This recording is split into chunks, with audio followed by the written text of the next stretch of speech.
प्रश्न है, निम्न में से पोंग बांध राजस्थान में किस नदी पर बनाया गया है? तो ये आपके व्यास नदी पर बनाया गया है पोंग बांध।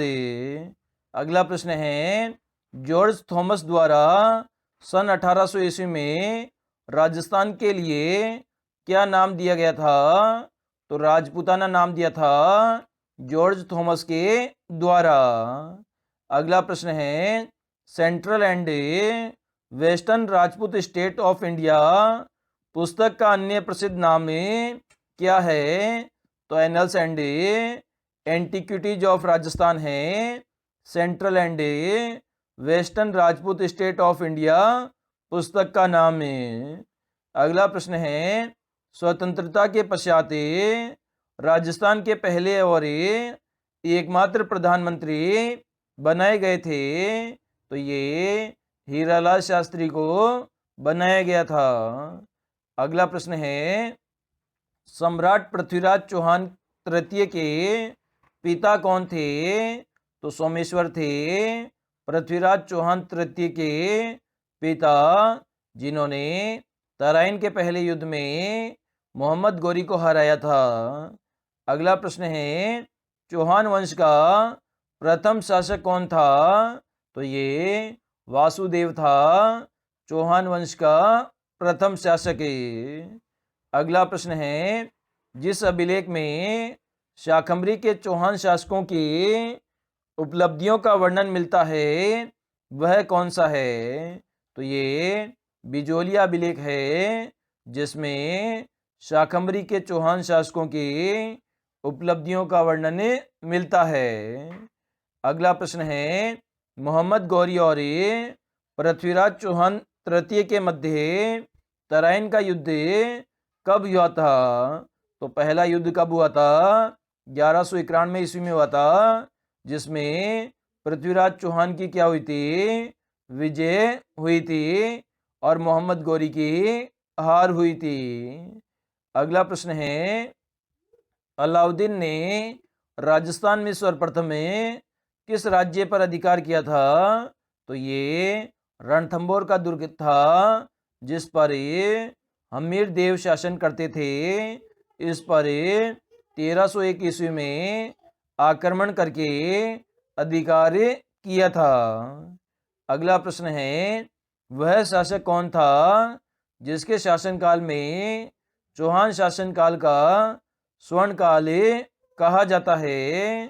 तो ये बीसल देव चतुर्थ के शासनकाल को स्वर्ण काल कहा जाता है। अगला प्रश्न है, the early Chauhan dynasties Rajasthan के किस प्रमुख इतिहासकार की रचना है?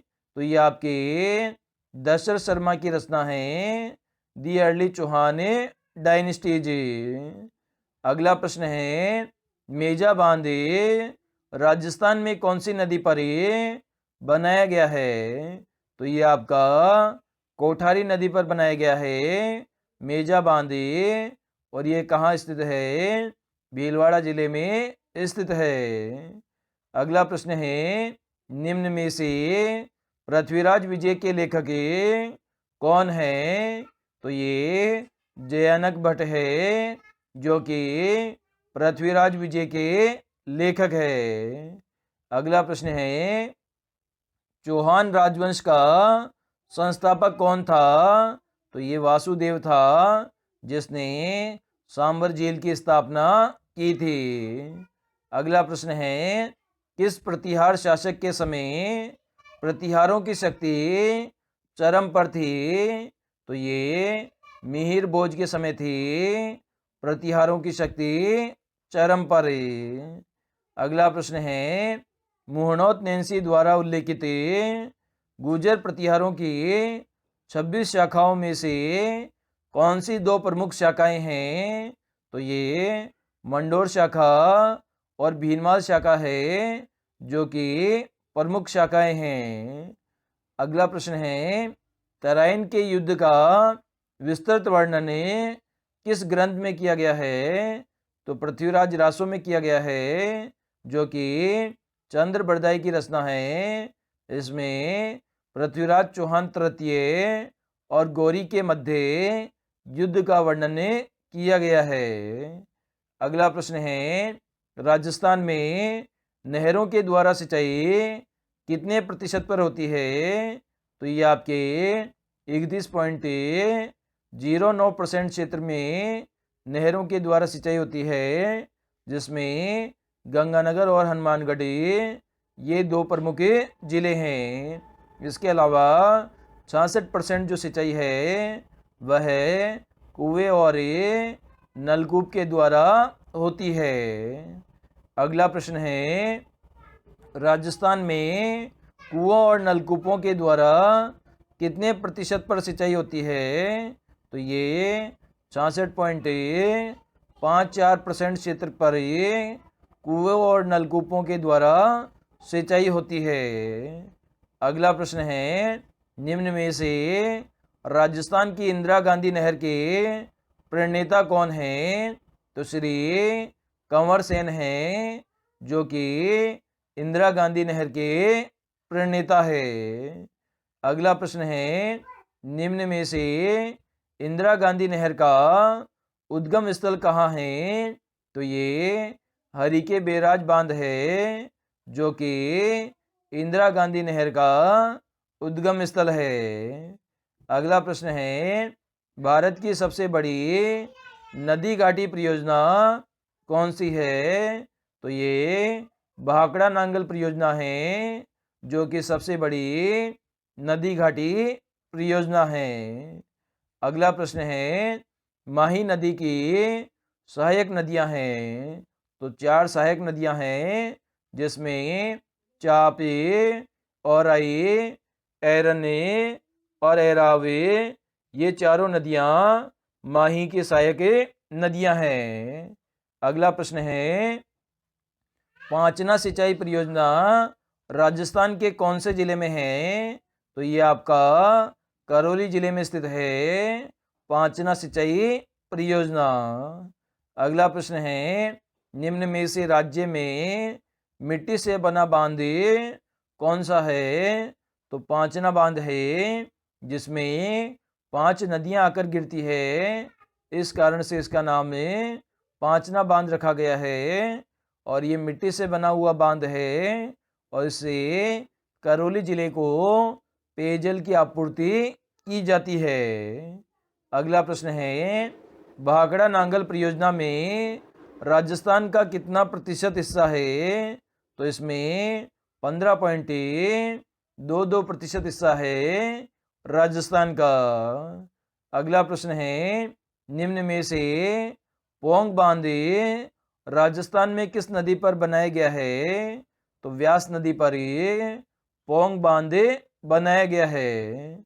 अगला प्रश्न है, मेजा बांध कौन सी नदी पर है? तो ये कोठारी नदी पर है। अगला प्रश्न है, निम्न में से काओ झील राजस्थान में कहाँ स्थित है?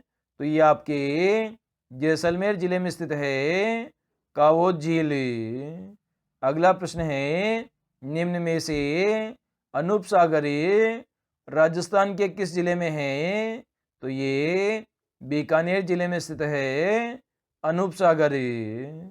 अगला प्रश्न है, भारत में खारे पानी की दूसरी सबसे बड़ी झील सांबर झील किस जिले में अवस्थित है? तो ये जयपुर जिले में स्थित है, दूसरी सबसे बड़ी खारे पानी की झील जयपुर में स्थित है, जिसका नाम है सांबर झील। अगला प्रश्न है, निम्न में से नवलखा झील राजस्थान के किस जिले में है? तो ये बूंदी जिले में स्थित है, नवलखा झील।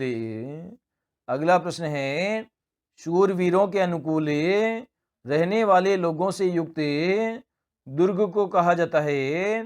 तो इसे सहाय दुर्ग कहा जाता है। अगला प्रश्न है, निम्न में से राजस्थान की कुल स्थलीय सीमा कितनी है?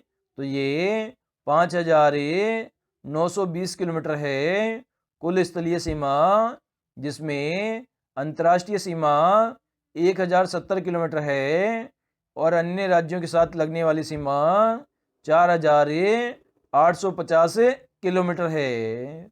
अगला प्रश्न है, राजस्थान का प्रमुख धानवन दुर्ग है। तो बीकानेर दुर्ग, नागौर दुर्ग और जैसलमेर दुर्ग, ये तीनों ही दुर्ग धानवन दुर्ग के उदाहरण हैं। अगला प्रश्न है, युद्ध में विजय के बाद किस दुर्ग का नाम खैराबाद रखा गया था? तो ये सिवाना दुर्ग का नाम रखा गया था। खैराबाद जब अलाउद्दीन खिलजी ने यहाँ आक्रमण करके दुर्ग पर अधिकार किया था, तब इसका नाम खैराबाद कर दिया था। अगला प्रश्न है, राजस्थान में बरली शिलालेख दूसरी शताब्दी ईसा पूर्व का सबसे पुराना शिलालेख कहा जाता है। बरली किस जिले में स्थित है? तो ये आपका अजमेर जिले में स्थित है बरली। अगला प्रश्न है, राजस्थान का प्रवेश द्वार या पूर्वी द्वार कहलाता है। तो ये भरतपुर को कहते हैं राजस्थान का प्रवेश द्वार या पूर्वी द्वार। अगला प्रश्न है, आधुनिक राजस्थान के निर्माता माने जाते हैं। तो मोहनलाल सुखाड़िया को माना जाता है, जो कि राजस्थान में सबसे अधिक समय तक मुख्यमंत्री के पद पर रहे थे। अगला प्रश्न है, निम्न में से अहि छत्रपुर का वर्तमान नाम क्या है? तो नागौर है अहि छत्रपुर का वर्तमान नाम है। अगला प्रश्न है, निम्न में से राजस्थान के किस नगर के संबंध में कहा जाता है कि केवल पत्थर की टांगे ही आपको वहाँ ले जा सकती है? तो ये जैसलमेर दुर्ग के लिए कहा जाता है कि पत्थर की टांगे ही आपको वहाँ ले जा सकती है। अगला प्रश्न है, वर्तमान राजस्थान का निर्माण किस तिथि को हुआ था? तो 1 नवंबर 1956 ईस्वी को हुआ था वर्तमान राजस्थान का निर्माण। और ये 7 चरणों में इसका निर्माण हुआ था और निर्माण के समय जिलों की संख्या 26 थी।